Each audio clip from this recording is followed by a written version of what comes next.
ever wonder, is Pinterest good for coaches? Can I grow my coaching business on Pinterest? Or many of those other questions that have to do with Pinterest and promoting yourself as an expert. Well, if you have questions like that, I've got answers for you. So today's guest is Domonique. She is a Pinterest obsessed mom of two who is building a business, helping go-to experts like you find your audience, your dream clients, and build your business on autopilot with Pinterest. Hi, Domonique. Hi, Natalie. So excited you're here. I'm excited to be here. Woo. Can you tell us a bit more about your Pinterest backstory? Because I get it. We all fall in love with Pinterest, but what was your journey to becoming a Pinterest marketing expert for coaches? Well, my online journey started a few years ago when I had my second child. I was a teacher. I decided at that point I needed to leave the classroom to focus on my own family. And I was going to build a business online. That was pretty much the extent of my plan. I really didn't know where I was headed. I jumped into blogging. I started a preschool learning blog based on my teaching background. And through a series of random online rabbit holes of everything available in the online space, I ended up meeting some amazing women that were coaches for Pinterest VAs. So it really wasn't my intention. I ended up taking a course, and my goal in taking the course was actually to just run the backend Pinterest for my own blog. Yeah. And in process, ended up ditching my blog and jumping onto the Pinterest wagon with working with other amazing businesses to help them share what they know to help other women. I love that. And you are over on Instagram. Your handle is pinning.with.adhd, and you're That's really right. just sharing such great information. It's so clever to be on another platform teaching about Pinterest. It just makes sense, right? Ready to get to the questions? I've searched for all the hard ones. All right, let's do it. Okay, so first question is Pinterest good for coaches? Yes. The very short answer of that is yes. Pinterest is a search engine. And that's the biggest thing that I find a lot of people just don't really understand. They know they can go there for the recipes. They know they can go there for the wedding dresses, all the pretty stuff. But I know for myself in planning my wedding and doing all the Pinterest boards, it really never crossed my mind how those things got to Pinterest in the first place and how they ended up in front of me. But the reality is it's a search engine, and people are on there searching for everything. Even coaching niche topics. So whether you're a business coach, life coach, parenting coach, nutrition coach, it doesn't matter. Somebody's on there searching for what you have to offer. So bottom line, yes, it is a good place. Some other things that I think coaches need to know about Pinterest before making that decision to kind of jump in and go with it. Like I said, people are searching content under every single topic. And I can show you as we go through how to figure out if your audience is actually there. I find there's a lot of doubt. Is my audience really on Pinterest? We'll figure that out. It's like, is it just home decor, recipe? Yeah, there's that hesitation. So we can look at that.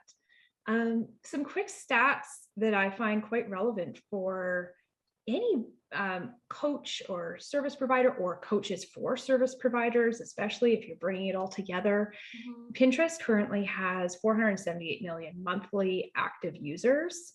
And of that, 6 out of 10 pinners are female. So it's a very female dominant audience, which works really, really well for a lot of people in that online coaching industry, I find. 87% of pinners have made a buying decision or purchase because of something they've seen on Pinterest. So it's a buying audience. The other thing I really like about Pinterest is that 97% of searches are unbranded. So what that means is that somebody with a really small following has equal opportunity to the big players because people aren't coming looking for a certain brand or person. they're coming looking for a solution to their problem. And if you have that solution, Yeah. you win. I love that. And that's something I say all the time. Like, you don't have to be this heavy hitter with like all this domain authority on Pinterest. And, come that you bring up this point about, if you're a coach, there is opportunity for you there, because I think of some of the big coaches in personal development. So we're talking like the Tony Robbins, all those other, people who are like him, or even like the Maria Forleos of the world. And they're actually not dominating on Pinterest. No. Which I find, I don't even think I've ever seen any content from those types of people. So yeah. And I think part of that is that they have the financial backing to be doing all that paid advertising. Mm-hmm. Whereas one thing I didn't mention about Pinterest, it's free traffic. It's a free platform. Yeah. And you have the ability to leverage it just regardless of the size of your business or the financial backing that you have for the business as well. I love that. Okay, so let's get into the nuts and bolts of it. How does Pinterest work for coaches? Like, specifically, can you share with us examples? Show us how it works for anyone who's new and watching this, because I know I always make this assumption that we all understand how Pinterest works, but maybe you're new. Yeah, and a few years ago, I had no clue how Pinterest worked. I really didn't. I had no idea. I knew I liked it, but that was about the end of that. So like we said, Pinterest is a search engine, and people, women especially, are heading to Pinterest. They're entering in phrases, looking for a solution to a problem they have, something they want to purchase. Maybe they're in the midst of planning something, whether it's vacation or a career change or new baby coming or whatever, it doesn't matter. They're looking for solutions when they head to the platform. You want to be doing on Pinterest, you want to become known as that go-to expert in that niche field. Mm-hmm. Really honing in on what are her needs, what's going to catch her attention, and thinking from the perspective of our ideal client, our customers, whoever we want to engage with, what is she actually looking for? So Pinterest, what I really love about for coaches is the consistent traffic that it can bring to your site, because you can develop that authority in search. So what we can do is jump over onto Pinterest and take a look at how do we see like what types of things are people even looking for when they head onto the platform. All right, so when you head into Pinterest, the first thing you're going to be met with here is the little search tool. Most of us are pretty familiar with that because we've headed there looking for a quick and easy dinner recipe, or we were looking for stocking stuffers, or we were looking for a wedding dress. We're pretty familiar with that search bar. The search bar is super duper helpful though, because it shows us what types of things people are looking for. And you can see there, Pinterest is already suggesting that maybe I want to look at some business marketing or social media. That gives you an idea of what I've maybe been searching lately. So let's just start with maybe a life coach. And we can just start with the term of your niche, see what comes up. And you can see here all the predictive text. These are phrases and terms that people are actually searching for on Pinterest. Mm-hmm. So I don't even have to go very far to see that, yes, I have a little bit of an audience here if I'm a life coach. Now, most people probably aren't going to come in and just type in the specific type of coach that they're looking for. They're going to come in and look for a topic. So for example, if you're a parenting coach, your audience might be coming in looking in how to tame toddler tantrums. So, okay, so there's definitely people searching how to tame toddler tantrums. We come here, head into the pins. These pins are all relevant to that, how to tame toddler tantrums. And this is where you want to be coming up in the search with something that's really eye-catching, a really strong scroll-stopping pin, which we can talk about in a little bit as well, to make somebody click into it. Then what's going to happen is they're going to click on your pin. So let's just decide we like this one. A little bit of a description about the pin, and then our user off they go. They decide, yes, this looks like the solution to my problem. And here we land on the website. So that's kind of the brief customer journey. And whatever your niche expertise is in, that's the type of content that you want to be providing for your audience and bringing that traffic to your website. So if you're a social media coach, you are probably going to be posting about increasing Instagram engagement or finding clients on Instagram or utilizing Facebook groups or all those kinds of things.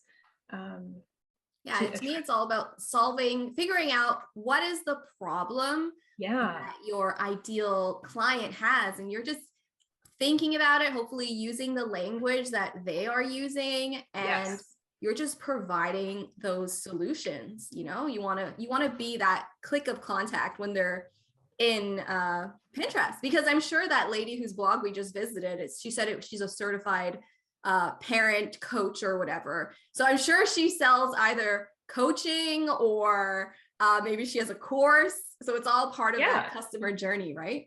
Yeah, but she's not jumping on Pinterest saying, hey, I'm the parenting coach for you. Click here. You'd be like, I'm looking for solutions to my problem now. I don't have time, to book a coaching call.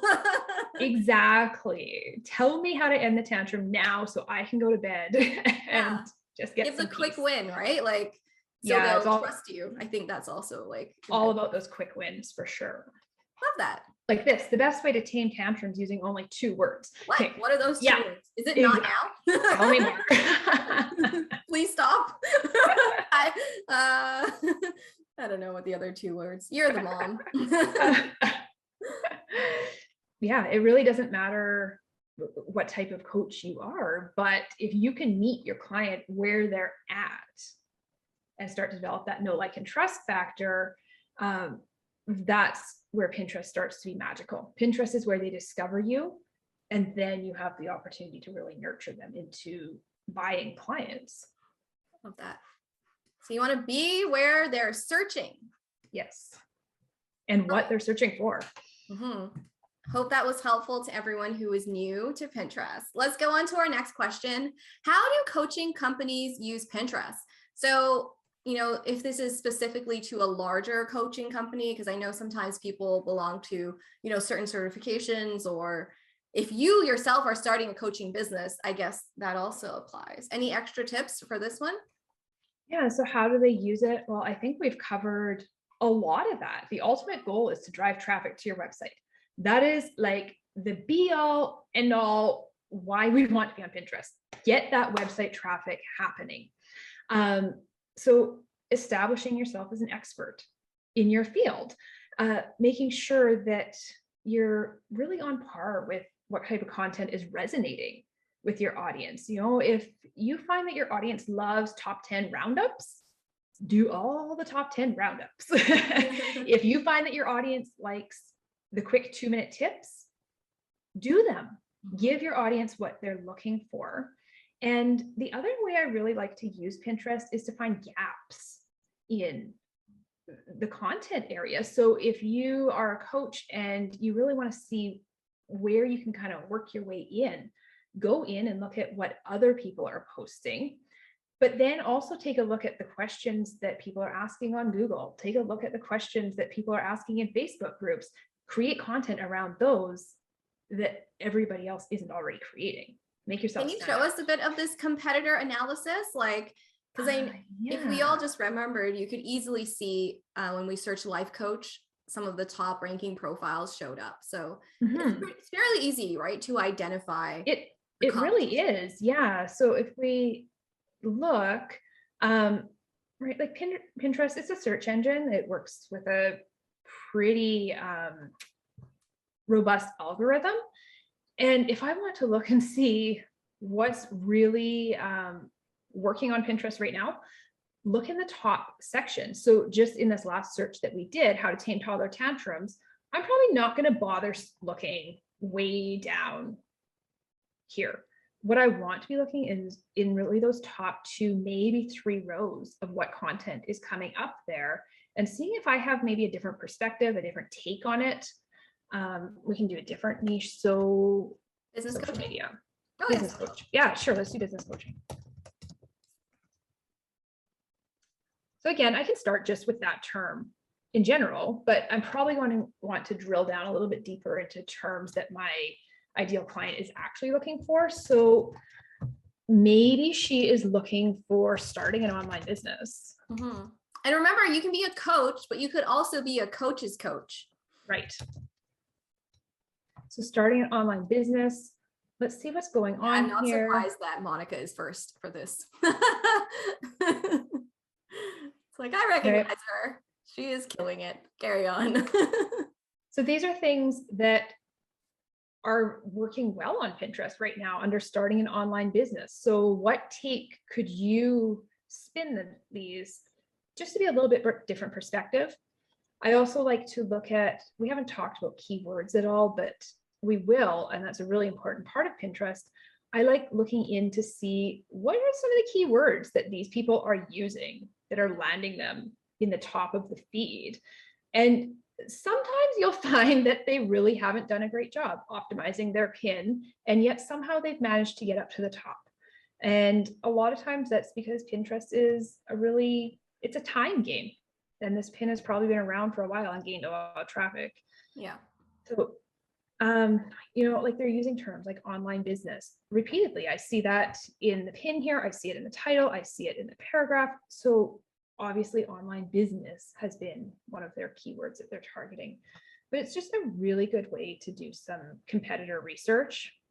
And sometimes you'll find that what you're searching isn't there, but it comes up in the predictive text. That's prime opportunity for you to jump in there and start creating content on that. If you see something coming up in predictive text, but not really a lot of pins coming up for it, jump on it. Yeah. As long as it fits your niche. Don't jump on it if it's totally off topic and not relevant to you, because Pinterest needs to index your content and know exactly what they're offering your audience. Yeah, I think it's definitely that balance between it's content you can create that you're an expert in, but there's like this other half where people actually have to be searching for it. Yeah. Or nobody's going to click on it. Right. Love that. Okay. So how do I find people to coach? This is probably a question that most coaches have, not just about Pinterest, but how do I find people to coach? And I'm going to add on Pinterest or in general, however you want to answer. Yeah. And I think that's one of the big differences between Pinterest and social media platforms. I find on social media platforms, oftentimes we are searching for our next client. We're really sleuthing out to find those dream clients. Whereas on Pinterest, they're discovering you. It's a discovery platform. So you're not out looking for them. You're out looking for the content that's going to resonate with them. So how do you find people to coach on Pinterest? You don't. You set yourself up so well that they just really fall into your lap. You attract them. And personally, I would much rather attract my clients than hunt them down and dig for them in social media. So part of that is that's a better place to be. Yeah, like for sure. And more likely that client is going to become a buying client because they've come to me already looking for what I have to offer. So one thing I like to talk to my clients about is the Pinterest buyer's journey. So yes, 87% of people have made a buying decision based on something they've seen on Pinterest. The reality is, though, that buying decision probably wasn't in the moment. It was a decision over time. And Pinterest, we have to really understand it does take time. Something like Instagram, well, instant is pretty much in their name. It's instant, it's right there. Whereas Pinterest, there's that time factor. Pinterest is a discovery platform. So you're putting out your content, really meeting the needs of the women or the people that are looking for you, showing them that, yeah, you are the person for them. But once they've gotten to know you or they see, okay, yes, there's something for me here, then that's the opportunity to really engage. with that potential client. So this is where we're inviting them to follow us on Instagram, join our Facebook group. Maybe we're leading them to other blog posts that are going to solve other problems, maybe even problems she doesn't even know she has yet. Your free teachings, your webinars, your podcasts, anything that's really going to help establish you as that authority and expert in your content area. From there, now we want to really focus on nurturing. And this is the sales funnel that you're going to encounter all over the place when we start talking about business. But Pinterest, it's really important because they're not jumping off the platform with the credit card in hand. Mm-hmm. They're jumping off the platform to your website. Ideally, you have some way of capturing that traffic. So an opt-in, a lead form, a freebie that you're going to give them. Yeah. And then we nurture them through the emails, get them into your free communities, engage with them on social media. Maybe you have more webinars, that sort of thing. So they really develop that relationship, that know, like, and trust factor, and then convert them to a sale, a buying customer, a client for your services, or referral. You become the expert that they refer to their friends as well.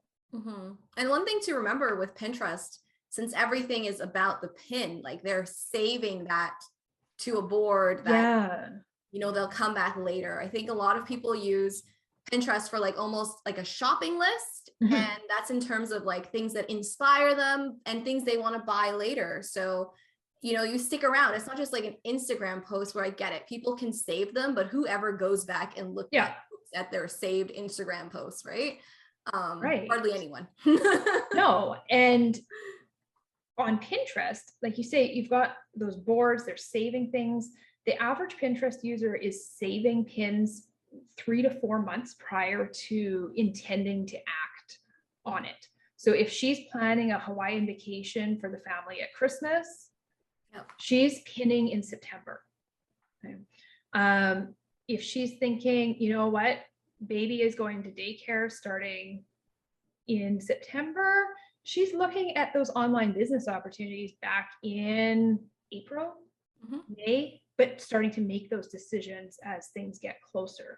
So we need to be ahead of the search game on Pinterest, which, for example, if you're pinning any holiday content, which isn't just Christmas decorations and stocking stuffers and winter clothing, that's not all that there is for holiday content.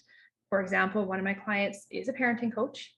So some of her holiday content surrounds taming tantrums through the holidays, or dealing with the in-laws over the holidays, that kind of thing.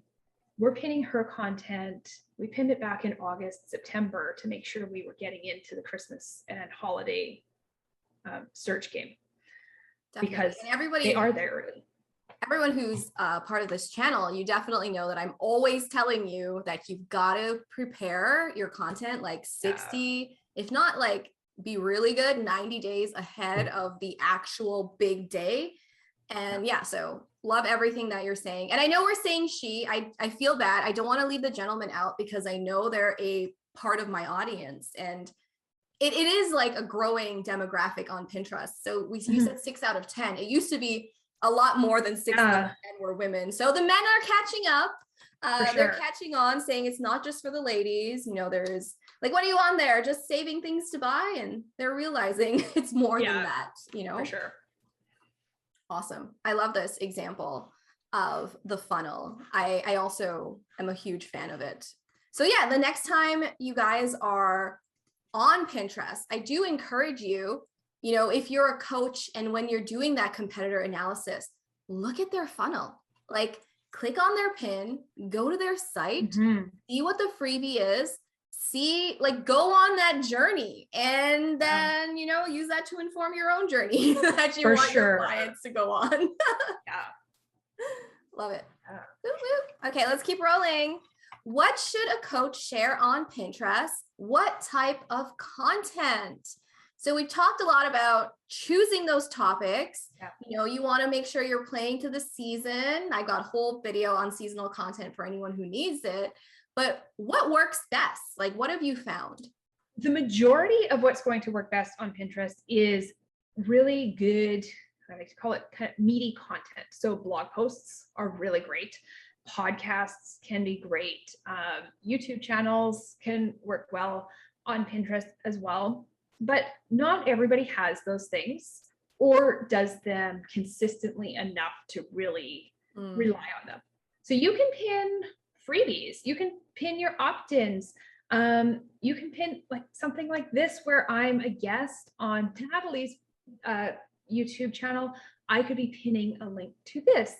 So really anything with a URL is pinnable content. Yeah. If you want to see again some things that other people are pinning, you can even type in like freebie or podcast or parenting podcast. All right, so you can see the types of content again that other people are pinning. So parenting podcast, the best parenting tips for babies and kids. I'm assuming this is going to lead us to a parenting podcast, top 5 podcasts for parents.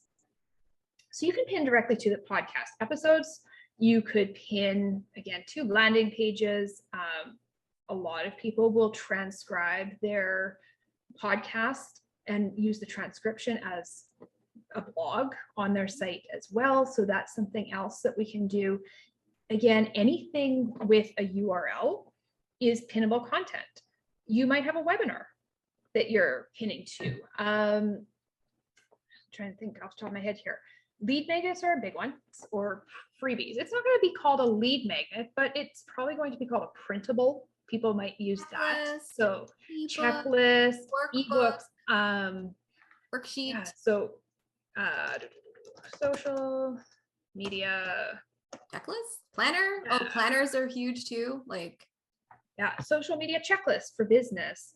If I head into there, I'm probably almost guaranteed to find some freebies here. Look, there's some SEO checklists, ultimate social media checklist. Here's 2021 social media holidays and hashtags.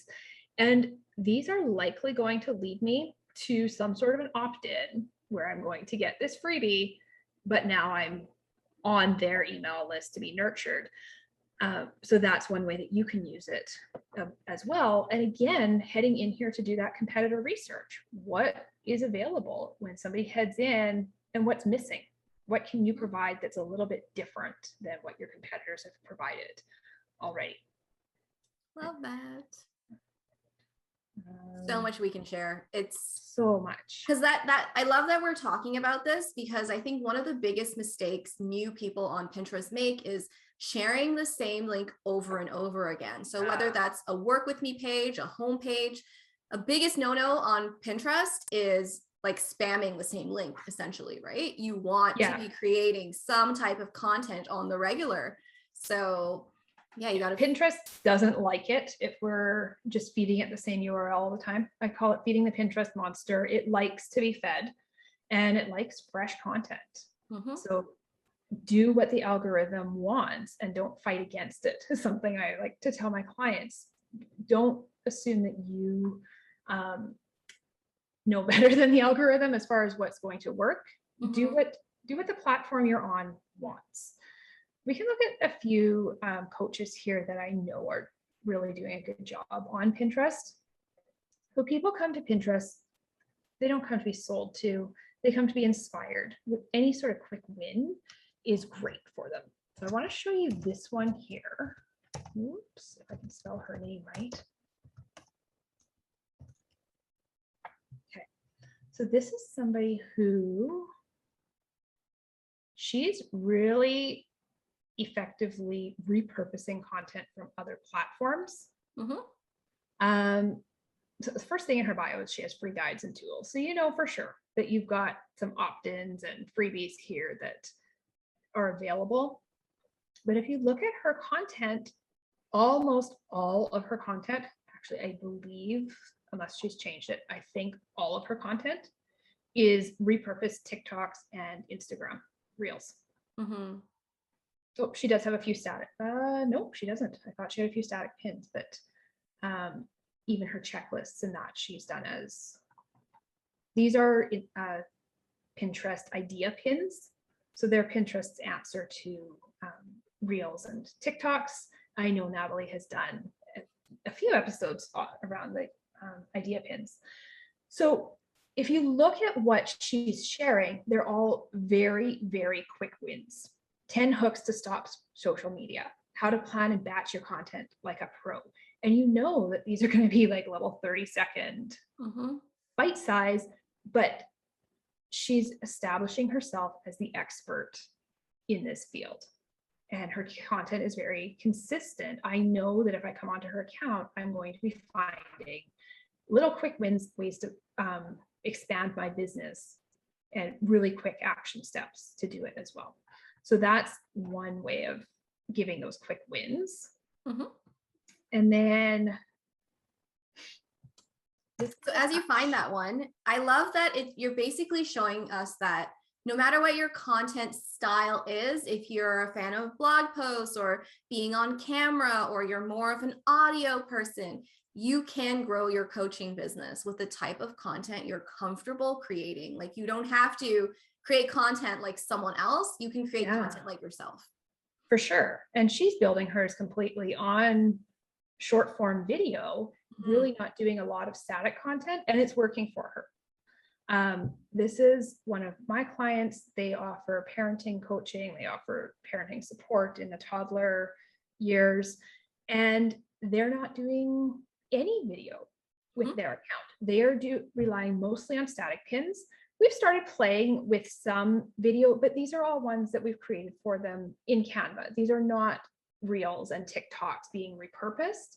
What these are is mostly their blog posts, and we're pulling out the headings, those H2 headings from their blog posts, and creating idea pins. So for example, why women struggle to find friends. These are literally just the H2 headings from their blog post. And that's one way that we've repurposed their content onto Pinterest. And you can see their static pins.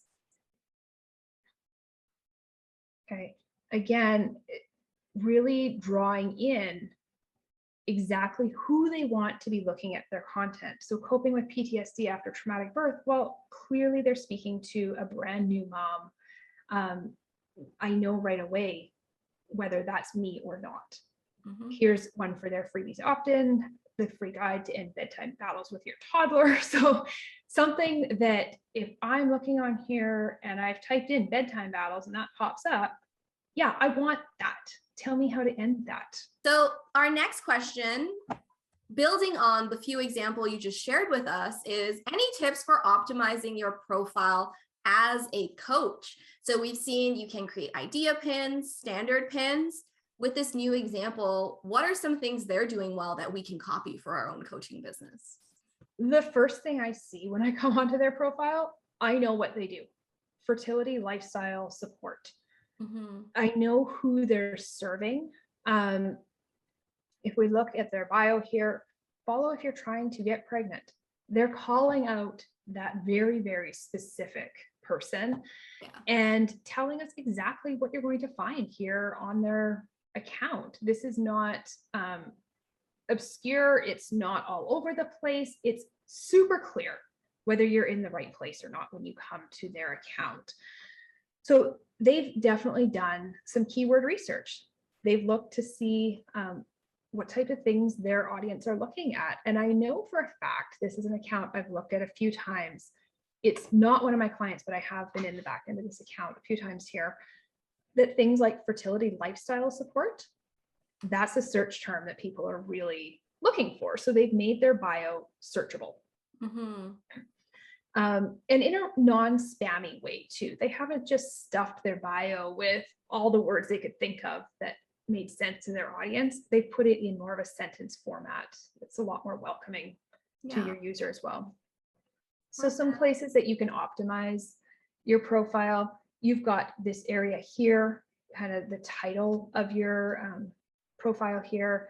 You've got this little tiny bio area where you can fit some stuff in. Your bio should include who you are, who you help, which I think they've done a pretty decent job of that.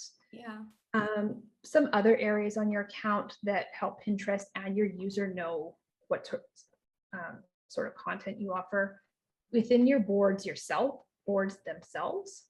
So the board names are searchable. So again, if you're not really familiar with Pinterest, think of these just as digital bulletin boards or I've also explained them as file folders.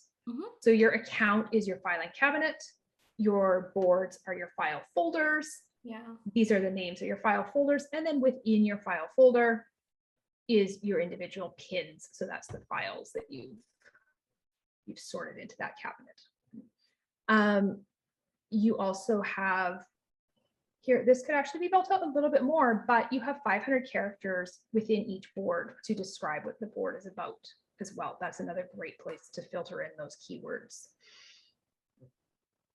Love it. So we've got your profile name, your profile bio, your boards, and also your board names and your board descriptions, all that SEO goodness to help your profile get found by the right people who are looking for you.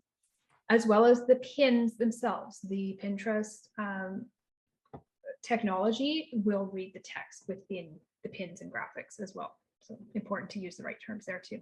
Love it. And don't forget to brand your pins. People should know they belong to you, right? Yeah, it's important to brand them, make sure they known that they belong to you, but I don't feel it's important to overly brand either, because Pinterest, like we've touched on, searches are unbranded. They're not looking for you particular, they're looking for a solution to a problem. So I like to play with a variety of pin designs, a variety of colors, different imagery, and see what's going to resonate the most with my audience. And again, do what works and keep doing it. Wash, rinse, and repeat. Love it. So many great tips. Amazing. Okay, next question is, what types of pins work best for coaches? And I know we touched on this a bit, so make it a bit of a recap, because we know that we've talked about, okay, there are idea pins, there are standard pins, there are video pins, and also the types of topics that we can share. So with your clients and your expertise, what have you found to generally be the best type of pin? I don't think there is a best type. With my clients, we try and have a really well-rounded approach to their Pinterest account. Same with any other platform. If the platform offers features, they're begging you to use those features. So right now, there's a lot of people, including some of my clients, that are very resistant to jump into idea pins. They're new, they're different. They don't have some of the features like links that we're used to with static pins. But the reality is Pinterest is favoring them. So we don't want to leave that out of the strategy. Some things to watch for or keep in mind when you're creating pins though, scroll stopping pins. Just gonna share here. The whole goal on Pinterest is to stop the scroll, because when somebody's jumping on doing that search, they're getting hit with this wall of pins as soon as they hit that search button. And if yours doesn't jump out, he or she, they're just scrolling on by. So somehow you're going to have to grab the attention, get her to stop the scroll. So some things that we can do to make that happen. Attention grabbing headlines are really important. So we've kind of talked about, making sure that my pin speaks to my ideal client, that they know they have found the solution to their problem. They are the target for that. So here's some that caught my attention when I was scrolling and getting ready for our meeting today, Natalie. Now, that's not to say that they're perfect. They're not to say it's going to work for everybody, but they caught my attention. So this one, very text heavy, but it's very bold. I know that what's being offered there, how to become a successful life coach. I know there's a step-by-step guide involved, free masterclass. That free masterclass, that's serving as a nice call to action there for them. So if I click into that, I'm likely looking to engage with that free masterclass.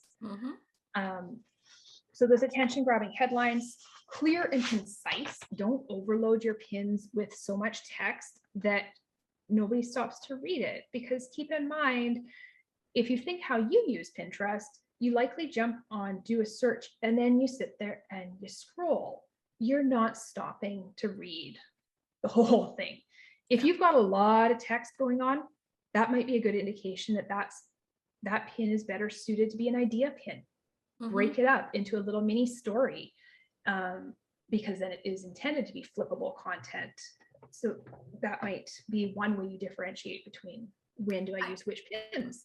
I love that you mentioned that there's no one type of pin, because that's partly why I do encourage everyone to create multiple templates in different styles. I think you can be within your branding and still have different styles, because some people will be attracted to these lighter background pins. Like we can see four of your choices and one doesn't even have a background, or sometimes people like the darker, more moody pins or the bright colored pins. So if you're creating, multiple styles of pins, you're in a way attracting everyone. Like you're, a different version of everyone who sees a scroll stopping pin that they like. And we haven't really mentioned, I'm sure you've covered it in other episodes, but when you're posting content to Pinterest, create multiple pins for that same content. I'm not creating one pin for one blog post. I might be doing 5, 10, 15 pins for that blog post, depending on the strategy for that particular client, their content. So it's a really good way to experiment and see what's resonating, because they're all leading to the same destination. Some of them, nobody's ever going to click on. Some of them are going to a wildfire, and you had no idea that somebody would really like those ones. Yeah, you're like, what? But it's important just to add, if you're brand new to Pinterest, yes, 10 to 15 pins per piece of content, but we're spreading those out. I like to stick to at least 7 days between sharing the same URL again. You could go longer. You could spread those out for the whole year if you're using a scheduler like Tailwind. So you just want to make sure there's space between sharing the same link, just in case someone just heard that and they ran out and repinned like 10 times. For sure. Don't spam the platform. Spread it out. My clients, I know Natalie, you said 7 days. My clients, we do 12 to 15. There's no right answer. There is a wrong answer though. Oh yeah, don't the do them wrong all back answer to back to back. For soon. Minimum 7 days. Go for longer. That's right. Right. Love all these tips. So the other thing I really like about these ones that I pulled up, not only do they have those scroll stopping headlines, they're clear, they're crisp. They all have a call to action on them as well. Access free training, masterclass, get known, make connections, get clients. Well, I think we're all looking to do that. So they're really calling out that this is for you. Learn how. That's a really simple call to action. Download. That's my favorite. Yeah. And this one actually, Woo Therapy, she's one of my clients, and that free download, that's a call to action we use on a lot of her things, because most of her posts have some sort of freebie with them, which is kind of a nice way to build your email list as well. Love it. Woot. Let's keep rolling. I hope everyone has been brainstorming ideas for their pins. Okay. This is a big one, especially I know when you're starting a business, you want to attract those high paying coaching clients. So how do you attract high paying coaching clients, as opposed to, the people who just join your email list and keep it warm, but they don't really want to buy? So how do we find clients who are willing to pay and buy? Do you have any tips for us? I think it really comes down to, like we've talked about, you need to meet your client where they're at. And it comes down to knowing your client inside and out. If you're not looking for the business startup that maybe can't afford your services yet, and you're looking for the established business owner that now needs a social media manager, that's what we need to be targeting. We need to be talking their language. Also knowing the problems that they're facing in their business, which do look different when you're in that startup phase compared to when you've got things up and going and you've figured out all the terminology in the online world and you know where you're headed. So those keywords are super important because that's how you're being found on Pinterest, is with the keywords. So really paying attention to what people are saying. Facebook is one of my favorite places to scope out what kind of questions are people asking and who's asking those questions, because sometimes you can tell, oh, the people asking that kind of question, they're not my ideal client. So I'm going to stay away from that content. I love that example. So like a really one that just came to mind to me is like, instead of posting how to start a business, you would be going after someone who's ready to scale their business. So how to scale to 6 figures. Two completely different types of audiences. That new person has no money. The person who's ready to go to 6 figures, they've got the money, right? So people, you got to find that in no matter if it's parenting, life coaching, fitness, whatever, it's knowing who is ready to pay as opposed to who just wants free help. And it's okay to give free help. Nurturing them through that. Because those ones that are out there just looking, if you do a really good job nurturing them, they might become your buying client when they're ready 4, 6, 8 months down the road, 2 years down the road. They might get to a point where they are ready for what you have to offer. Love it. Such great tips. So no matter what kind of coaching business you have, think about how you can reframe your offer to, meet the people who are ready to hire, as opposed to forcing somebody who isn't. And I also have found that people who are not ready to be coached or not ready to hire, they have a different mindset. And it's very hard to work with someone who is counting every dollar they spend and is very much in a survival state, as opposed to somebody who sees the value of investing and is ready to grow. Like I am not who I was 5 years ago. Like I'm just at the point where I just throw money at every problem. Like I'll hire you if you're going to fix this, Whereas before I was like, I'll just figure it out myself. I don't care if it takes forever. You kind of hit that tipping point, and I've hit that myself where I want things done quick and I want them done properly. And I'm just over putting the brain power into doing it myself. Quite honestly, I want to focus on my area of expertise.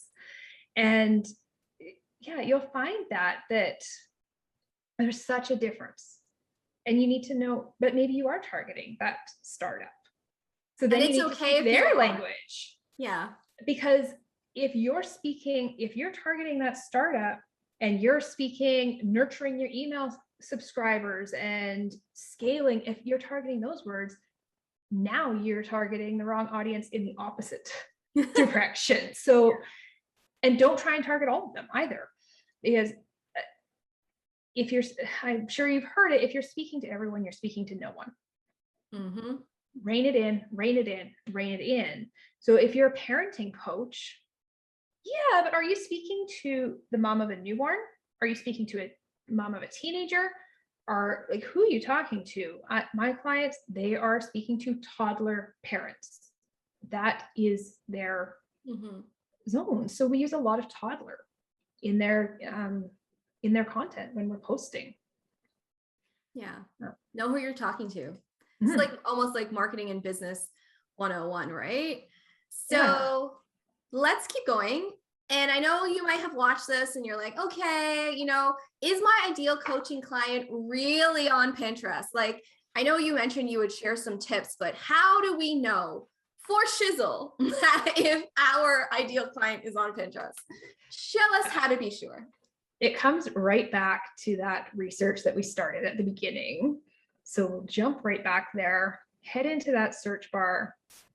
And again, think of those words that your ideal clients are going to be looking for if they're looking for a solution that you provide. So again, they're not looking for you, they're looking for those solutions. So for example, I met with a podcaster the other day, and she was saying, I want to use Pinterest. I just don't know. I don't know if my people are there. I feel it's the right place, but show me how to know for sure. Show me the proof. Yes. Like, show me the money. Sorry. She wants to see her audience. So Yeah. what we did, I told her, send me a few keywords that people are searching for in Google when they find you. Ask your people on Instagram, how did you find me? What did you type in? So she did. And we started with that little bank of words that she had collected from her audience. So she's an ADHD podcaster, specifically for moms with ADHD. And she wanted to know, are they looking for me? So what we did, we started with those simple terms, ADHD moms. Again, it's looking at my pins. So yeah, I noticed it keeps doing that lately. I know. Defaulting to yours. Yeah, I don't know what's going on. Okay, so we started with ADHD moms. And again, if we look at the predictive text, this is what I was able to show her. Like I said to her, like, look, you've got all of these podcast episodes. You have podcast episodes about ADHD moms with ADHD kids. You have organization tips for ADHD moms. So that was typing in one term, and we were already able to see that, oh yeah, there are people searching for what she offers. So then we dug a bit deeper because she said, it seems like everybody's specifically looking for ADHD mom, but are they looking for broader terms as well? So we started looking at things like organizing. Our organization for moms on Pinterest, huge.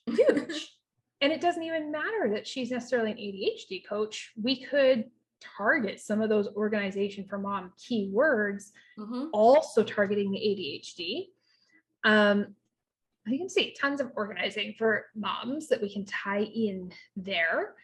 And even, somebody might stumble upon her podcast simply because they're looking for a podcast, to feel heard, to find a community that resonates with them, to really start to think, did I have ADHD? Is this me? And I know for myself, this was part of my journey. I was diagnosed with ADHD a while back, and this was part of my journey, was looking at the podcasts and looking at the blogs and quite honestly looking at TikTok and Instagram to try and find my own community and find who speaks what I'm speaking here. So if we looked at ADHD podcasts, yes, there's people looking for the best ADHD podcast. So you can guarantee if she's on Pinterest, we want to be targeting best ADHD podcast for moms. Like, we can build that out. I love that. So you want to jump on Pinterest, no matter, even if you're a coach or not, if you're confused and not sure that you should be on the platform, just use the search bar, because if your search is being like auto-filled, it means that others are on the platform searching, and it's not just one or two people. So you want to check the search bar. Also, if you have a business account, I encourage you to check out Pinterest trends, because I feel like they only show, not every term in the search bar shows up in Pinterest trends. It's only the ones with the high enough search volume. Yeah. So those are like two places you can definitely check to verify, right? To verify, just make you feel comfortable. Yeah, to verify, to find your audience, and to guide your own content creation. Such a great resource for doing your research. Yeah, you want to write down all those keywords so that you can come back and create that content for those keywords if you haven't already, right? It's a content plan. Yeah. I love that, which is a good. It all just feeds. Right? And I think Pinterest marketing in general makes us better marketers, because we have to play the game to win it on Pinterest. And once the rules are always changing. They are. The rules are changing, but I find that my clients, once they really start to get some momentum and understand Pinterest, I can see it reflect through all of their marketing. I can see it starting to reflect through their blog posts. I can see it starting to reflect in their content planning, because they're being forced into paying attention to their audience, which some of my clients haven't really been forced or desired to do that in the past. And it's not just, you're not only going to reap the benefits on Pinterest. So like when I first started back in 2016, Pinterest was my biggest source of traffic. But because of all the hard work I did on Pinterest, my organic search traffic is growing from 15 to 20% year over year. So slowly it's eating out Pinterest because Pinterest can't keep up with how much traffic Google's sending me. But that's because I did the work on Pinterest. Yeah. That it's translated, and Google is a beast. Like once they start sending you traffic, trust me, people, you're good. Yeah. Be ready for it. Have those systems in place to handle the traffic when it starts coming. Right? Love it. Okay. So if someone's watching this, can we kind of pull it all together with this question of what practical steps should coaches take on Pinterest? Let's pull it all together in like a step-by-step way. Yeah. So the first thing you want to do is create that really keyword rich, optimized profile. Do the keyword research and then use them. Do the keyword research and ignore it. Know your ideal audience. Know what type of content they're thirsty for. What do they need? Determining a pinning schedule that works for you and be consistent. Pinterest rewards consistency. And what looks consistent for Natalie is going to look very different for me. It's going to look different for each of my clients. But whatever you do, be consistent, because Pinterest will notice, oh, okay, she puts out 3 fresh pins a week. She puts out a new blog post every second Wednesday. You know, whatever it is, just do it consistently. Don't dump on Pinterest for, a week and then ditch for 6 months and come back. Don't do that. Stay consistent and for the long term. Create multiple. Always ramp it up later. Like that's what I say. Like you don't have to pin like anyone else, because people always ask, how often should I pin? My follow-up is, how often can you consistently pin without losing your mind? Pin and create content, because they have to go together. Otherwise, like Natalie mentioned, you don't want to be dumping that same URL in every single time. So how can you repurpose the content that you have? How can you take a different spin on it? What can you do without burning yourself out? Because if you burn out, then you're no longer consistent. Love that. Creating multiple pins for each piece of content, like we talked about, that's a great way to spread yourself out across Pinterest without spreading your energy. You've already got the content, you're just creating a new pin for it. Make it a habit to look at your analytics. Don't jump on a platform, but never actually look to see what's working and what's happening in the background. But don't do it too often. Pinterest is finicky. Pinterest goes up, Pinterest goes down, Pinterest goes all over the place. Don't get hung up on your day-to-day numbers. For my clients, we look at, seasick, there's a good, For my clients, I jump into their analytics once a month. We do a pretty thorough analysis of what happened, what's working, what do we want to do moving forward, but I'm not in there day-to-day looking at their stats. I have a few clients that still like to check their own stats daily. Those are the ones that are constantly in my inbox. By the end of the month, I'm able to say to them, forget it. We had 30% growth. We're good. And they're like, cool.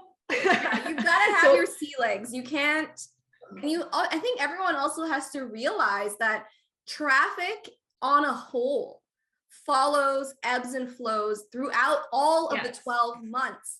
So, where you're sailing the 12 seas of Pinterest, you've got to know, like, okay, how are things last February, or how are things last October? You can't compare October to September to July.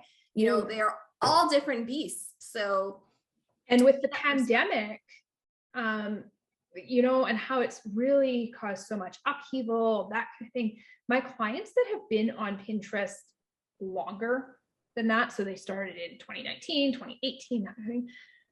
Honestly, when we're looking at analytics, a lot of times we're skipping out their 2020 analytics and looking back at what's happened in the past. The reason for that is online traffic in general just skyrocketed during the pandemic.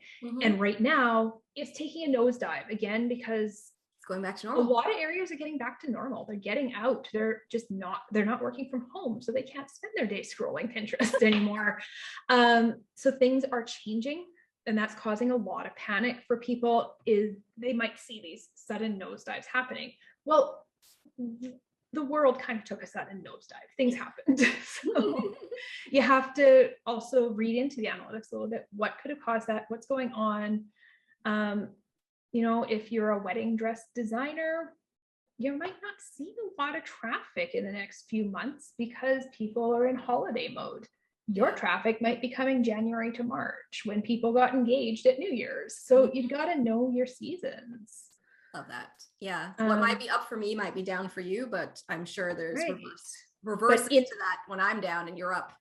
In the big picture, if we take a few months, a few years, are your analytics moving in the right direction? I don't care about all the blips along the way.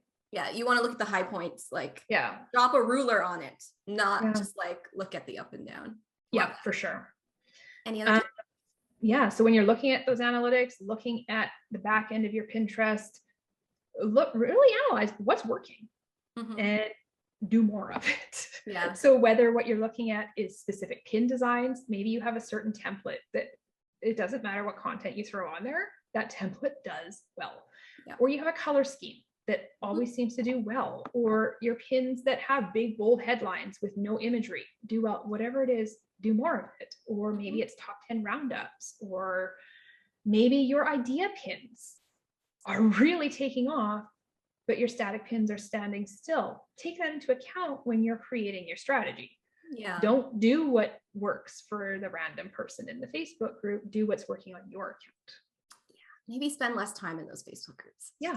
Spend more time on Pinterest. That's a happy place. Don't go where people are complaining. My biggest tip for Pinterest, though, is be patient. It is a long-term game. I've had quite a few clients come to me with shiny object symptom. They think that Pinterest is just going to solve all the problems in their business. We're going to flood them with traffic and everything will be rosy.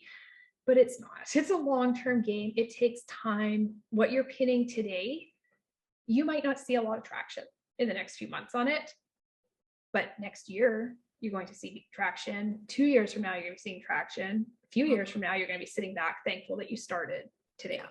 And you're going to see, especially if your domain is new, you're going to see traction on Pinterest faster than you're going to see traction on Google. Yeah, you'll see traction faster on Pinterest than Google, but you won't see it at the rate of social media. I've had clients say, well, I reached 10,000 people on Instagram in a really short time. And what's going on Pinterest? And then like, did they even click though? Like, no, we have to look at the types of metrics we're comparing, right? Because if I dive into the back of their website and I dive into their Google Analytics, their fresh new Pinterest account might only be driving 300 clicks per month. And they're looking at that going, oh, that's awful. But your Instagram brought you 2. So 2 people clicked on your bio. Out of your 10,000, right? Yeah. Those numbers, you have to know which numbers matter. And they all have them, right? Pinterest has impressions. That's a vanity metric too. Don't worry about that. What matters is who is coming to your website and at what pace is that happening? And is it increasing month to month? Such great tips. And if all of that is like something you're not interested in doing for yourself because it sounds like work, you can outsource it to somebody, right? For sure. Yeah. Yes. How can we connect with you? All right. Well, I'd love to connect with you on Instagram. That's where I'm most active at the moment. So on Instagram, I am pinning.with.adhd, and there Natalie's got it up for us. So I'd love to connect with you there. You can see my latest post, Instagram versus Pinterest. So head to see what the differences between the platforms are. And my website is just domoniquedunlop.com. So you can join me there.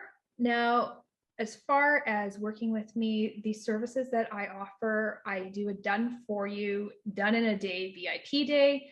So that's for the coach or service provider that knows Pinterest is the right place for them. You've done that little bit of research that we talked about, and you just want it done. You want one done now, and you want it done properly. You want to skip that learning curve completely and pass it off. So what I do during the VIP day is a complete account setup, optimize it, do all of your keyword research, get everything sorted out.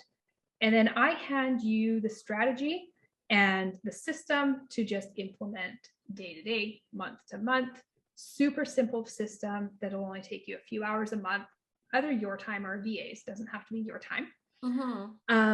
So that's for somebody who just wants to skip that learning curve. Yeah. I love that. That's so unique. Like that you kind of just help. It's a way to do it yourself without having to do it all yourself, you know? You got a roadmap. Yeah, you don't have to take the Pinterest courses. You don't have to figure out your strategy. I'll tell you what the best strategy for you is, and you'll tweak it from there. And then I also do monthly management as well for anybody who wants to just completely take Pinterest off their plate. So sometimes that management is from my VIP day clients who after the VIP day still say, no, I want somebody else. And sometimes it's clients that come to me and it's just too much for them to be dealing with it all at once. Yeah. So many ways to grow your coaching business with Pinterest and with Domonique at your side. Love it. Yeah, I'd love to help you. This was lovely. Every time I talk about Pinterest, I feel all inspired all over again. It's like falling in love with Pinterest. And I hope everyone who watched also feels the same way. So be sure to click down below. I'll have all of Domonique's links down there if you want to sign up for that VIP day or follow her on Instagram or hire her to manage your account. You can do that. And don't forget to hit the like button on this video and to subscribe because I've got videos just like this one coming your way each and every week. So thanks again, Domonique. This was amazing. Thank you so much for having me, Natalie. That was a lot of fun. Yeah, and see you guys in the next video.